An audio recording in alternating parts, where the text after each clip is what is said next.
Good morning and welcome to Radio Friends on Thursday, June 20th. Pleasure to have you with us today. I've got Joy Sweeney, who is back counsel for a drug-free youth. Pleasure to have you here, Joy. Great to be here, Paul. Thanks for having me. This is something that we have talked about in the past, and there was a bit of controversy over disposing of unused drugs, right? Especially opioids or painkillers. Absolutely. Because they are dangerous to just keep around the house. Right, and typically you're given 30 days worth and you need them for a week, maybe 10 days, and then you don't need them anymore. So then you've got that extra 20 week or 2 weeks left over, and what do you do with them?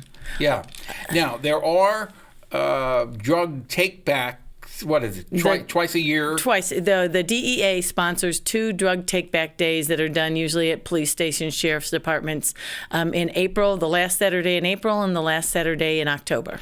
Can you take those unused opioids back to the pharmacy that prescribed them and they dispose of them? At this point in time, no, unless the pharmacy has a disposal kiosk, which is now allowed in the state of Missouri. So it looks like an old mailbox. Only it's usually white or they paint it different colors. But there are 3 of them in Jefferson City that I'm aware of at different pharmacies.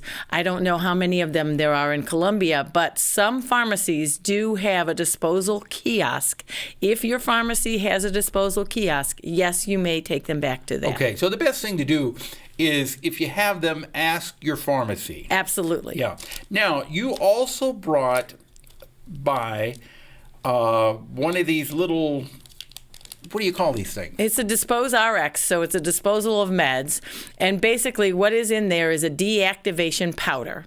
So you take that and put it in the vial where your pills are, and then you put 2/3 of a cup of water, and then you just shake it up. If within 30 seconds, it deactivates it. So let's say if you have a bottle of 20 or 30 painkillers, which are opioid. Correct. You put one of these envelopes in there. Correct. You put water in. Yes. Shake it up. Yep. And then what? And then 30 seconds later, it's deactivated. Then you can just throw them in the trash.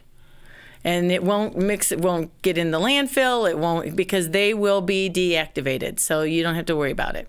Okay. Where do you get these things? The Dispose Rx,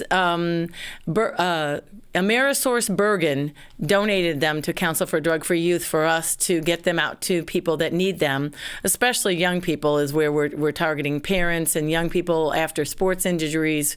We want to get them out of the house because that's where addiction usually starts very quickly. Yeah. And people can become addicted to opioids in as little as 5 days. So you're telling me if you are prescribed a painkiller and you're on it, now, it doesn't mean within 5 days that you're going to get addicted. No, and all people don't become addicted, but especially young people, because their brains aren't fully developed, they become addicted quicker. If you don't need it and you're taking it just to get high, you can become addicted in as little as 5 days, yes. It's a scientific... Okay, so the best thing to do is get rid of them, but get rid of them in the right way. Right. Do local pharmacies have this? It's called Dispose Rx. Some of them, I think it's a relatively new product, but they've had different types of Deterra, and there's different types of disposal bags where you actually put the pills in the bag and then put the water in the bag and shake the bag up and then throw the whole bag away. But this is a whole new product where you can actually just use the vial that they came in and put that in there. Okay. Can they get them from Council for Drug-Free Youth? Absolutely. They can contact us and we'll mail them to people. You'll mail them too? Sure. Okay. Yeah. So how do they get in contact with you? They can call us at 573-636-2411, or they can always email us at www.jccdfy.org, and we've got an info@jccdfy.org. That's your website. Yeah. Our website, or info@jccdfy is the email. Okay. Now, what else have you got coming up for this summer? Oh, we've got all kinds of fun, exciting things that we're doing with kiddos. We have our Uplift Camp, which is our 9th graders who create skits about staying drug and alcohol free, and then they go around and tour during the school year. Then we have our 7th graders, Show Me Players, who have a program. Then they go around and perform for 4th and 5th graders throughout the school year. And then we have our Safety Kids Camp, which is the biggest thing that we do. We have over 50 5th grade students that learn a song and dance routine that they take to over 33 different schools throughout the school year. So Camp City next month. Yeah, that's in July. All through the month of July.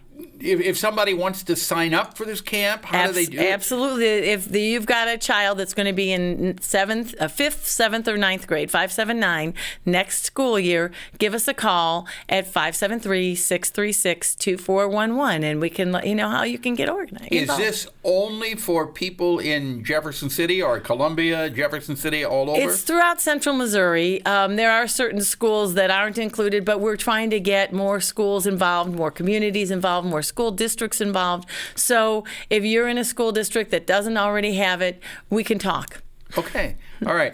And speaking of talking, if you would like to have Joy or someone from Council for Drug-Free Youth come and talk to your organization, you are more than open to doing that. Absolutely. Do it all the time. And really, it really helps parents and adults learn about what's going on in schools.